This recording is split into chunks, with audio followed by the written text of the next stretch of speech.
So the argument goes, electric vehicles don't pollute, but the electricity powering the electric vehicles does pollute. Some even say it pollutes even more than a gasoline or petrol burning car.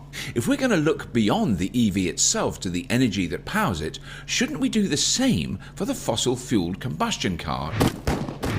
So what goes into producing the fuel that you burn in your car every day?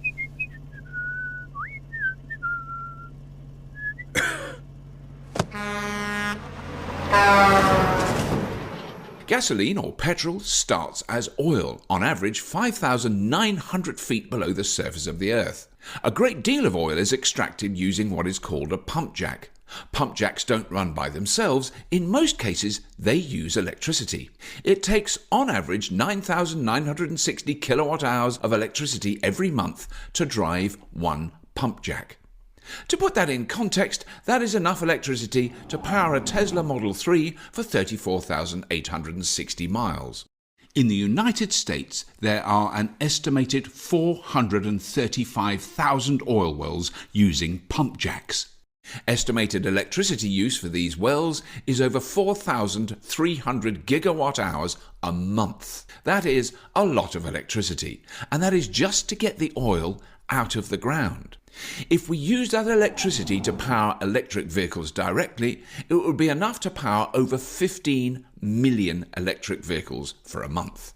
That's just US oil wells on land. What about deep sea drilling? The most common way of powering an offshore oil rig is with a diesel generator. An average oil rig generator uses 20 to 30 metric tons of diesel per day. The electrical equivalent to this is 300,000 kilowatt hours. There are an estimated 1,470 offshore oil rigs in the world using over 1.3 billion kilowatt hours of energy a month. All this oil pumping combined would be enough to power 19.5 million electric vehicles per month. This is just from the energy used to pump the oil out of the ground in the US and offshore.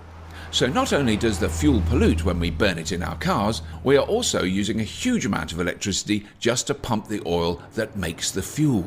Combining the pollution from the tailpipe emissions with the emissions generated to pump the oil out of the ground is not a pretty picture. And pumping oil is not clean. Millions of gallons are spilled into the ocean every year, causing havoc for fish and other wildlife. Then that oil needs to be transported. Most of the oil is pumped through pipelines. There are over 337,000 miles of pipeline in the world, carrying most of the 100 million barrels a day we consume. These pipelines use pump stations that use even more energy.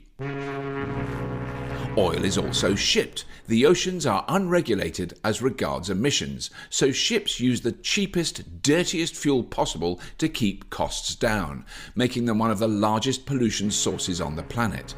Shipping is responsible for an estimated 1 billion tons of CO2 per year, and 10% of that is shipping oil. Because these tanker ships pollute so much, many countries do not allow them to operate near their coastline, so they have to be towed into port where the oil is transferred to a refinery. Refining oil takes a huge amount of energy and generates even more pollution. Refining is done by heating oil up to 800 degrees Fahrenheit or 420 degrees centigrade. Heating 100 million barrels of oil a day to these temperatures requires an enormous amount of energy. Heating this oil generates so much pollution, refineries create a serious health hazard anywhere they operate. Refineries are the #1 pollution source in many major cities around the world. It is so bad that people living near these refineries have a marked increase of lung disease. Once the oil has been refined, it is transported to fuel stations in diesel trucks, creating even more pollution. Then this fuel is burned in cars and trucks right in our cities where we live and breathe. These cars and trucks have internal combustion engines that are extremely inefficient. 70% of the energy from burning fossil fuels is wasted as heat, while only 30% goes to turn your wheels. So after we use all that electricity pumping oil out of the ground, refining it, transporting it, we then waste 70% when we burn it. Fossil fuel production is an incredibly dirty, inefficient process from start to finish.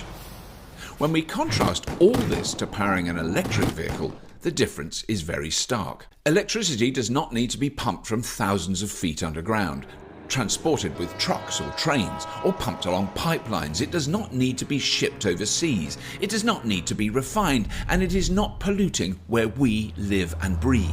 Even if electricity is produced from burning coal, the power plant is far away from population centres, transferred over power lines, keeping any direct pollution away from the population. And if the EV is powered with clean energy, it is clean from start to finish. In the United States, 47% of electricity comes from sources that emit no CO2. In Europe,